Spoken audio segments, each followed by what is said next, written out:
Joko Widodo akhirnya angkat bicara terkait sikap pemerintah yang mengancam akan menarik diri dari pembahasan revisi Undang-Undang Pemilu 2019. Dalam kesempatan kali ini, Presiden menekankan keinginannya untuk mempertahankan angka presidensial threshold di atas 20%. Presiden Joko Widodo akhirnya menanggapi perihal belum rampungnya pembahasan revisi Undang-Undang Pemilu 2019, khususnya belum adanya kata sepakat akan isu ambang batas pencalonan presiden atau presidential threshold. Hal ini disampaikan dalam rangkaian kegiatan Presiden di kawasan Ungaran, Jawa Tengah, Sabtu 17 Juni lalu. Presiden Jokowi menegaskan sikap politik negara harus konsisten. Dengan adanya presidensial threshold, Jokowi yakin akan terjadi penyederhanaan dalam partai dan pemilu. Bagi Jokowi, penerapan angka presidensial threshold 0% merupakan sebuah kemunduran dalam pembangunan politik Indonesia. Presiden nampaknya memberi perhatian khusus akan isu presidensial threshold. Pasalnya, Presiden mengaku sengaja menugaskan Mendagri untuk terus mengawal isu presidensial threshold agar tetap berada di atas angka 0%. Sebelumnya, dalam rapat legislatif dengan pemerintah, pembahasan revisi Undang-Undang Pemilu 2019 kembali mengalami jalan buntu. Dengan catatan adanya ancaman penarikan draft revisi Undang-Undang dari pemerintah yang diwakili Menteri Dalam Negeri Cahyokumolo jika DPR tak kunjung mengabulkan keinginan pemerintah agar presidensial threshold berada di angka 20 hingga 25%. Pemerintah banyak mengalah loh kalau Anda cermati di sini. Diskusi tadi pun di sini, PKB, walaupun dia PKB juga mengalah untuk satu data misalnya. Jadi nggak mungkin kepentingan partai harus mutlak, tidak ada. Pasti harus ada yang berkorban. Jika pemerintah benar-benar menarik diri dari pembahasan revisi, maka akan membuka peluang kembali ke undang-undang yang lama, Undang-Undang Pemilu Nomor 8 Tahun 2012 tentang Pemilu Legislatif, serta Undang-Undang Nomor 42 Tahun 2008 tentang Pemilu Presiden dan Wakil Presiden dengan presidensial threshold 20 hingga 25%, sesuai dengan keinginan pemerintah saat ini. Lantas pertanyaan pun muncul. Keinginan dan perhatian khusus Presiden Jokowi terhadap nilai ambang batas pencalonan presiden dan wakil presiden, apakah bentuk indikasi adanya ketakutan Jokowi gagal melenggang 2 periode di Pilpres 2019 nanti? Suci Bancin, CNN Indonesia. Ya, pembahasan revisi Undang-Undang Pemilu masih menemui jalan buntu. Di tengah alotnya pembahasan dan juga tarik-menarik kepentingan, Presiden Joko Widodo bersikap dengan mengatakan tidak ingin ambang batas pencalonan presiden diturunkan dan tetap di angka 20%. Pertanyaan kemudian muncul, apakah ngotot pemerintah ini soal ambang batas merupakan jalan awal untuk memuluskan langkah presiden untuk kembali menduduki kursi orang nomor 1 di Republik ini. Kita akan bahas lebih jauh lagi. Ini sudah ada yang tertawa-tertawa begitu ya mendengar ini. Ada Mbak Diah Pitaloka, anggota Pansus RUU Pemilu dari fraksi PD Perjuangan. Mbak Diah, selamat malam. Malam. Ada Pak Eko Sulistyo, Deputi 4 Kantor Staf Presiden. Selamat malam Pak Eko. Selamat malam. Dan juga ada Bang Ray Rangkuti, Direktur Eksekutif dari 5. Selamat malam Bang Ray. Selamat malam Bu. Pak Eko, ini memang berarti bagaimana tanggapan dari Istana kemudian menanggapi adanya yang terjadi perdebatan yang alotnya begitu ya, antara DPR dengan pemerintah terkait dengan ambang batas ini, apalagi ada pernyataan dari Presiden dan juga dikuatkan juga memang kan dari Kemendagri inginnya tetap di angka 20 atau sampai dengan 25%. Ya, jadi ini harus diletakkan pada kerangka pemikiran untuk memperbaiki sistem ketatanegaraan kita. Ya. Dalam konteks adalah untuk memperkuat sistem pemerintahan tadi yang disebut memiliki dukungan kuat ya, dan juga untuk memperkuat sistem presidensialisme. Nah, di samping itu juga untuk melakukan upaya penyederhanaan partai politik. Nah, ini saya kira desain ini menjadi penting. Kalau kita kemudian berkaca pada pemilu-pemilu yang lalu, khususnya Pilpres ya. Nah, misalnya kita ambil contoh aja 2014 kemarin. Presiden Jokowi JK ini terpilih 53%, ya. Tapi pendukung presiden, partai pendukung presiden ini dikonversi ke dalam kursi itu hanya 36%. Nah, di DPR saat itu ya? Di DPR saat itu, Anda bayangkan hampir 1,5 tahun, ya, pemerintah itu tidak ada produk kebijakan ya yang lahir antara pemerintah dan DPR. Karena apa? Keseimbangan politiknya tidak terjadi.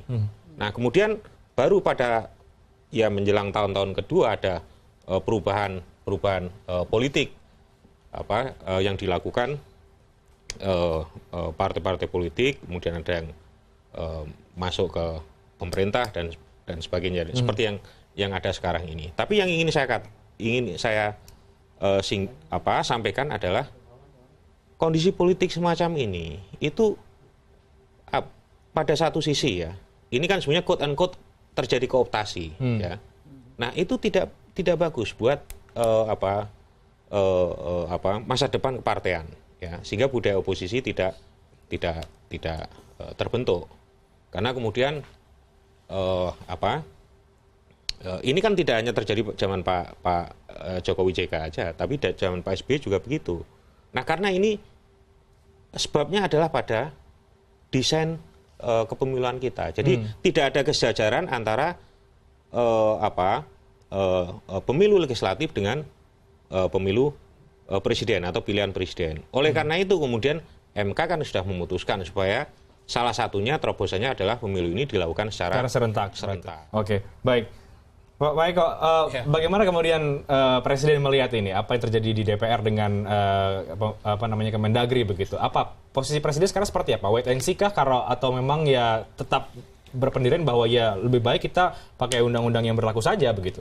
Ya, tadi kan sudah disebut oleh Presiden ya soal arahannya, dan ini semua kembali kepada latar belakang kenapa arahan itu penting untuk dilakukan, karena memang terkait dengan desain perubahan pemilu yang akan punya implikasi pada sistem ketatanegaraan kita. Tadi yang saya sebut dengan penguatan sistem presidensialisme dengan dukungan politik yang lebih kuat dan kemudian penyederhanaan sistem partai politik. Ya. Nah, 5 isu ya parlemen threshold, presiden threshold, ya, district magnitude, kemudian juga konversi kursi sistem pemilu.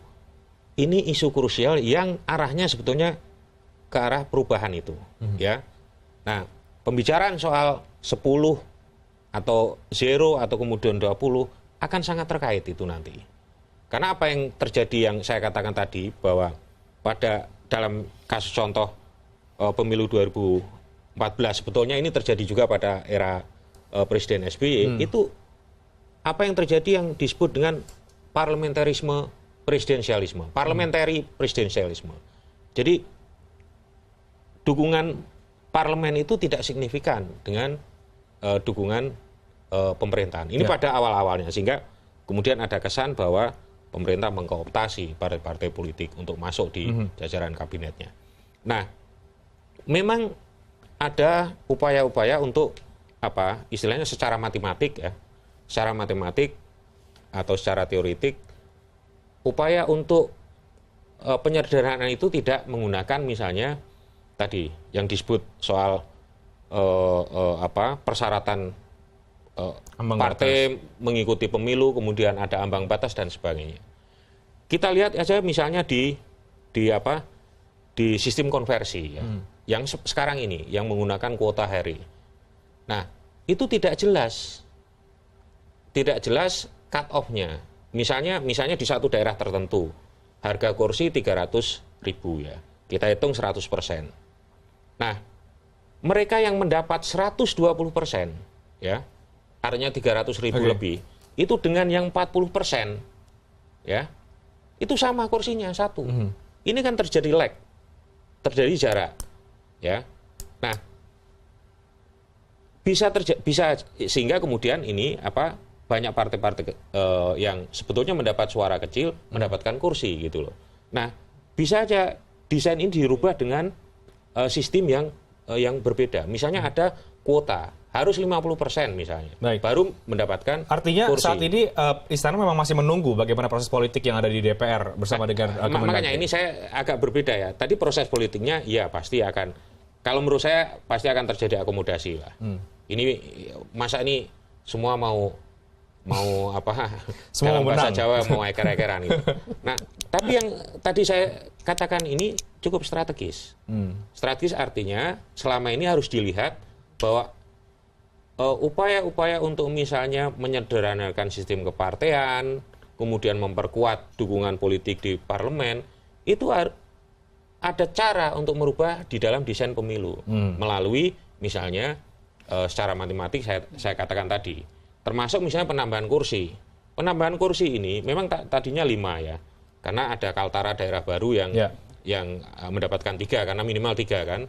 Kemudian ada Rio yang sudah semakin tinggi kursinya dan sebagainya. Nah, penambahan kursi ini juga untuk istilahnya menyamaratakan supaya harga kursi tidak terlalu tinggi.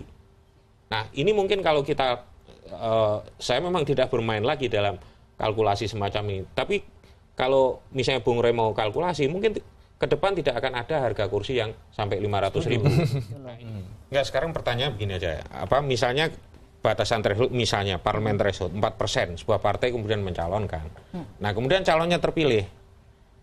Dukungannya kecil kan? Iya, berat. Gitu loh maksudnya. Berat. Misalnya nanti parlemen threshold misalnya 5%. Kemudian dia mencalonkan seorang presiden dan presidennya terpilih. Dukungannya jadi kecil. Gitu loh. Tapi Pak Eko, melihat kemudian ada deadlock ini, apa kemudian langkah-langkah yang misalnya bisa diambil oleh pemerintah ke depan agar cepat selesai ini, ada perdebatan ini? Karena kan pemerintah juga masih bisa menarik, let's say ada Hanura begitu ya, ada PKB, ada ya katakanlah PAN misalnya yang bisa untuk di lobby untuk bisa masuk ke dalam mendukung pemerintah 20% ini. Ya, pasti akan dilakukan ya. Tadi PDI juga melakukan proses komunikasi politik. Itu kuncinya ya, kuncinya. Tapi yang paling pokok adalah kenapa itu perlu dilakukan gitu loh. Nah, kembali kepada soal konsideran. Ya, apa yang menjadi usulan pemerintah?